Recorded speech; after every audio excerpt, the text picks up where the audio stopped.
नमस्कार। शायद आपको यह जानकर हैरत होगी कि जिन सैयद अबुल कलाम गुलाम मुहीउद्दीन अहमद बिन खैरुद्दीन अल हुसैनी आज़ाद अर्थात मौलाना अबुल कलाम आज़ाद को नेहरू जी ने देश का प्रथम शिक्षा मंत्री बनाया, उन्होंने एक वसीयत की थी। जानते हैं वह वसीयत क्या थी?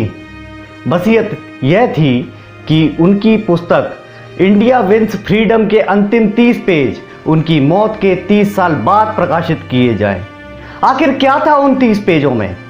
उन 30 पेजों में महज वे तथ्य खोले गए थे जिनसे प्रमाणित होता है कि नेहरू जी ने अपनी सत्ता पिपाशा के कारण भारत का विभाजन करवाया। अब सवाल उठता है कि मौलाना आज़ाद को इस बात से इतनी नाराज़गी क्यों थी? दरअसल मौलाना का मानना था कि भारत का विभाजन मुस्लिम हितों के खिलाफ है। अगर देश का विभाजन नहीं होता तो एक दिन मुस्लिम पूरे हिंदुस्तान पर आसानी से काबिज हो सकते थे।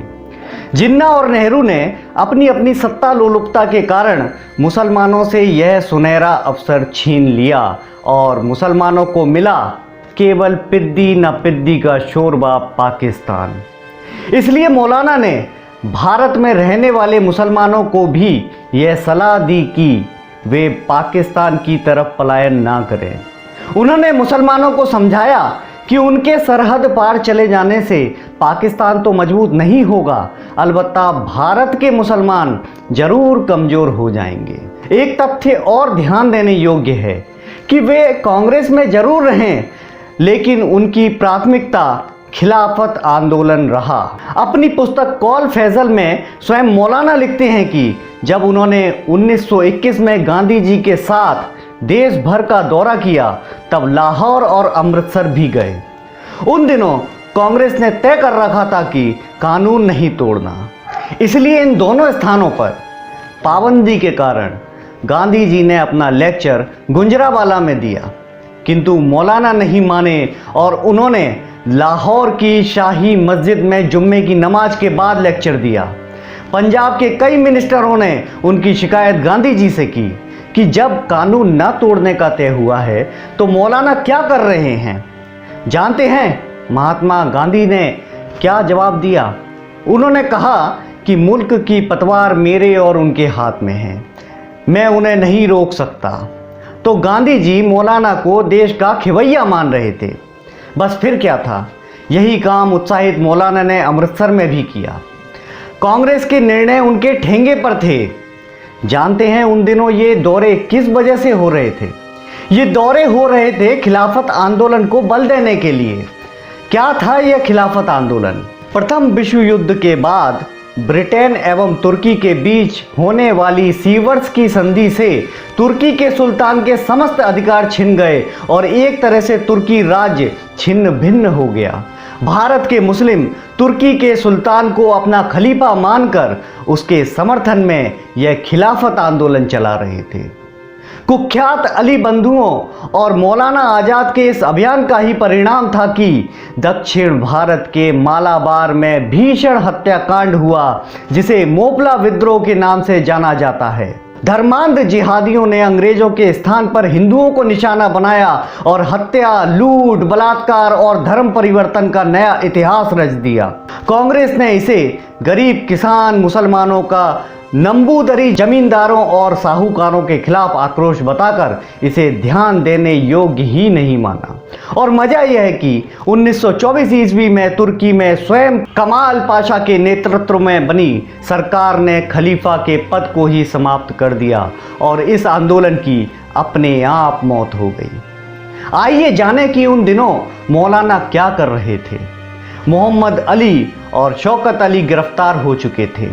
बचे मौलाना ने 18 अगस्त 1921 को कोलकाता में 20,000 लोगों की सभा को संबोधित करते हुए कहा, जिस कराची खिलाफत कॉन्फ्रेंस के प्रस्ताव के आधार पर अली बंधु गिरफ्तार हुए हैं वह इस्लामिक मसला है और हर मुसलमान का फर्ज है कि वह इसका ऐलान करे।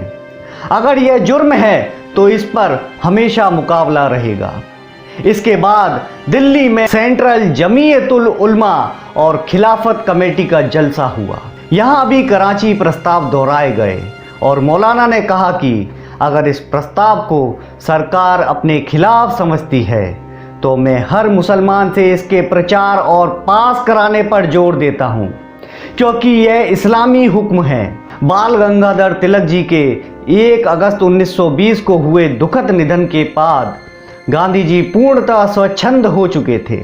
जब तक तिलक जी रहे, कांग्रेस उनके मुखर विरोध के चलते खिलाफत आंदोलन का समर्थन नहीं कर पाई।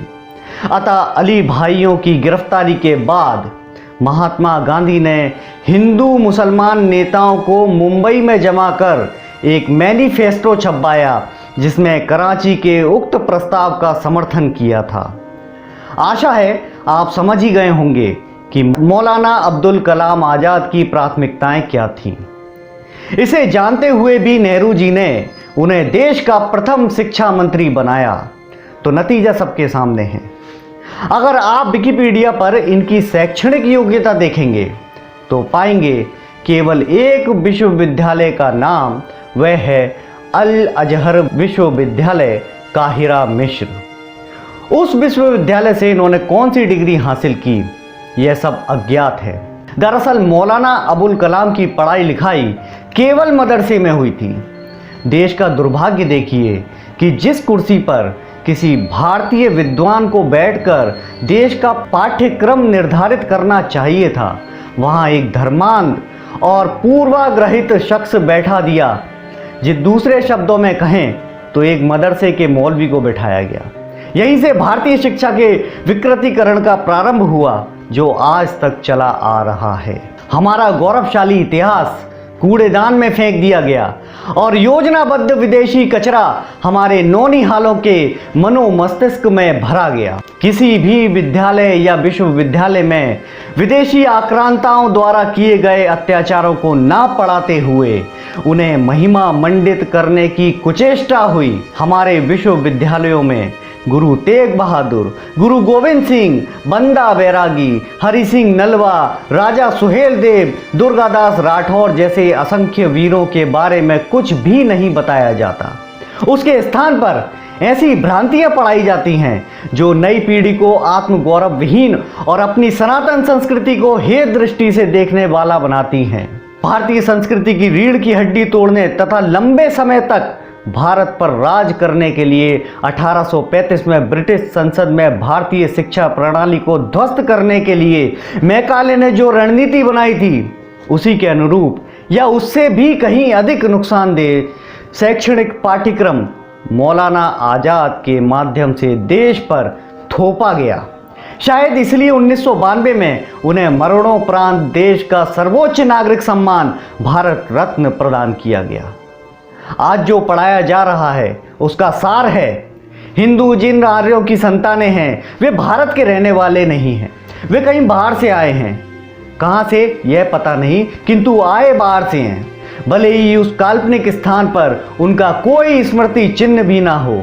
जिस प्रकार आर्य बाहर से आए, उसी प्रकार मुस्लिम भी आए, अंग्रेज भी आए। यह देश तो धर्मशाला है, लोग आते गए बसते गए। जो वनवासी हैं दरअसल वे ही यहाँ के आदिवासी हैं, जिन्हें दुष्ट आर्यों ने मार मार कर जंगलों में भगा दिया और उनके नगरों और सुंदर हरे भरे मैदानों में स्वयं रहने लगे। हिंदुओं के देवी देवता राम कृष्ण आदि की बातें और रामायण महाभारत कपोल कल्पित कहानियां हैं। हिंदू सदा से दास रहे हैं, कभी शकों के, कभी हूणों के, कभी कुषाणों के, तो कभी पठानों और तुर्कों, मुगलों और अंग्रेजों के। ये समय की मांग है कि हम अपनी क्षेत्रीय भाषाओं के विषय में भी सोचें। यह जाना माना तथ्य है कि अपनी मातृभाषा में ही व्यक्ति की बौद्धिक क्षमता अधिक परिपक्व होती है। लेकिन इसी शिक्षा पद्धति ने इस भ्रांति को जन्म दिया है कि यदि अंग्रेजी ना होती तो भारत इतनी तरक्की नहीं कर पाता। लेकिन सोचने का विषय है कि अगर यही सच है तो जर्मनी, जापान, चीन, इजराइल ने अपनी मातृभाषाओं में इतनी तरक्की कैसे कर ली। विचारिए कि 15 अगस्त 1947 को आज़ादी मिली तो क्या बदला। ना मैकाले की शिक्षा नीति बदली और ना ही शिक्षा प्रणाली। शिक्षा प्रणाली जस की तस चल रही है। मित्रों, कोई भी सरकार इसे बदलने का तब तक नहीं सोचेगी जब तक जनमत इसके लिए दबाव नहीं बनाएगा। अतः जागो भारत जागो। नमस्कार।